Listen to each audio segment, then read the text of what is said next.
रातों रात अमीर बनने की चाह, गड़ा धन पाने का लालच और तंत्र मंत्र से किस्मत बदलने का भ्रम।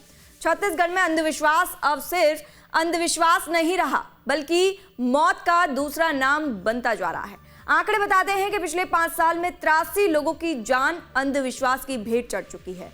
और अब बलौदाबाजार के खरवे गांव से जो कहानी सामने आई है, उसने पूरे प्रदेश को दहला दिया है। देखिए इस रिपोर्ट में। अंधविश्वास का घेरा, तंत्र मंत्र और मौत का खेल। छत्तीसगढ़ में ब्लैक मैजिक के नाम पर कत्ल। छत्तीसगढ़ में अंधविश्वास के कारण पिछले 5 साल 2021 से लेकर 2025 तक 83 हत्या के मामले सामने आए हैं। ये हत्या छत्तीसगढ़ में जादू टोना और अंधविश्वास के कारण हुआ है। पूरे देश भर में यदि देखें तो छत्तीसगढ़ जादू टोना के कारण हुए इन मामलों में दूसरे स्थान पर है। अंधविश्वास को जाल जिसमें फंसकर इंसान सोचने की ताकत खो देता है। छत्तीसगढ़ में यही अंधविश्वास अब जानलेवा बनता जा रहा है। एनसीआरबी 2024 के मुताबिक देश भर में जादू टोने से जुड़ी 54 हत्याएं दर्ज हुई, जिनमें अकेले छत्तीसगढ़ से 10 मामले सामने आए। यही वजह है कि ऐसे अपराधों में प्रदेश देश में दूसरे स्थान पर पहुंच गया। साल 2021 से 2025 के बीच अंधविश्वास, टोना टोटका और विशक्राफ्ट से जुड़े मामलों में 83 लोगों की मौत हुई।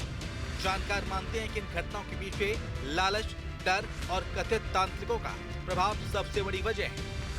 इसी अंधविश्वास की सबसे खौफनाक तस्वीर बलौदाबाजार जिले के कसडोल थाना क्षेत्र के खरवे गांव में देखने को मिली। फरवरी से मई 2026 के बीच गांव में एक के बाद एक 8 लोगों की रहस्यमयी मौत हो गई। कोई बीमारी नहीं, कोई दुर्घटना नहीं, लेकिन मौत का सिलसिला लगातार जारी रहा। गांव में दहशत फैल गई। लोगों को लगा कि गांव पर कोई अशुभ साया है, कोई तांत्रिक शक्ति सक्रिय है, लेकिन असली सच इससे कहीं ज्यादा खौफनाक था।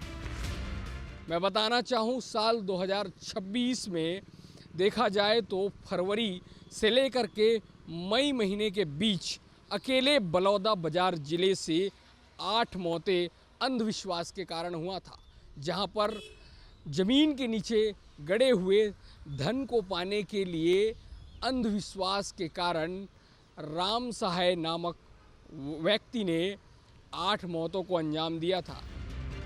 ग्रामीणों की शिकायत के बाद पुलिस ने जांच शुरू की और फिर खुलने लगी मौत की परत दर परत कहानी। ज़्यादातर अभी तंत्र मंत्र वाला चल रहा है, उसके में आ रहे हैं, तो लोगों को यही कहना है कि अंधविश्वास में ना पड़े, नहीं आना चाहिए। साधु संत से तो दूर ही रहो और सुरक्षित रहो। तांत्रिकों के झांसे में नहीं आना चाहिए। लोगों को ये समझना चाहिए, क्योंकि आजकल बहुत सारे ये मामले आ रहे हैं, तो इस मामले में नहीं आना चाहिए। पुलिस ने 7 शवों को दोबारा निकाला, पोस्टमार्टम हुआ, फॉरेंसिक जांच कराई गई, तकनीकी साक्ष्य जुटाए गए और आखिरकार शक गांव के ही 40 वर्षीय रामसाई जायसवाल पर जाकर ठहर गया। शुरुआत में आरोपी खुद को बेगुनाह बताता रहा, लेकिन जैसे जैसे सबूत सामने आते गए उसका झूठ टूटता गया और फिर उसने कबूल कर लिया कि गांव में हुई 8 मौतों के पीछे वही है। पूछताछ में जो खुलासा हुआ उसने पुलिस को भी हैरान कर दिया। आरोपी ने बताया कि छोटी छोटी बातों जैसे गाली गलौज, जमीन विवाद, कर्ज, चरित्र पर शक और टोना टोटका के भ्रम को लेकर उसने अपने परिचितों को मौत की घाट उतारने की योजना बनाई। सबसे पहले उसने जहर का परीक्षण एक कुत्ते पर किया। जब प्रयोग सफल हो गया तो सुहागा नमक जहरीले पदार्थ को शराब में मिलाकर लोगों को पिलाने लगा।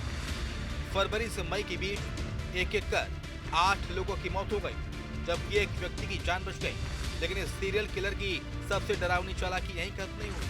जिसे वो जहर देता उसी को अस्पताल भी पहुंचाता, इलाज कराने की कोशिश का दिखावा करता, और जब मौत हो जाती तो अंतिम संस्कार में भी सबसे आगे खड़ा नजर आता। यानी हत्यारा भी वही, हमदर्द भी वही और मातम मनाने वाला भी वही। यही वजह रही कि महीनों तक किसी को उस पर शक नहीं हुआ। वो ये बुलाकर शराब के बहाने उनको शराब पिला, इसके पास एक शराब का बोतल से कुछ आधा खुद पी लेता था और आधे बचे मात्रा में संबंधित विषैला पदार्थ पिलाता था, जिसके पीने से सभी की मृत्यु हुई। शिकायत प्राप्त हुई थी कि इनमें गड़ा धन मिलने की जो बात आई थी, ये पुलिस इसके संज्ञान में थी। इसलिए एक टीम हमारी जिसने आसपास के जो पूर्व में शिकायत हुई थी हंडा से संबंधित कोई राजपूत भाई गया तांत्रिक सभी दृष्टि में काम कर रही थी, पर उसमें कोई वो सब जो निराधार है। फिलहाल पुलिस ने आरोपी रामसाय के खिलाफ 8 हत्या और 1 हत्या के प्रयास का मामला दर्ज किया है, लेकिन मामला सिर्फ एक सीरियल किलर की गिरफ्तारी तक सीमित नहीं है। ये उस अंधविश्वास का आईना भी है जो आज भी समाज में जिंदा है, जहाँ बीमारी का इलाज अस्पताल की जगह झाड़ फूक में खोजा जाता है, जहाँ तंत्र मंत्र के नाम पर लोगों की सोच पर पर्दा डाल दिया जाता है और जहाँ डर, भ्रम और लालच इंसान को इंसान का ही दुश्मन बना देते हैं। News state.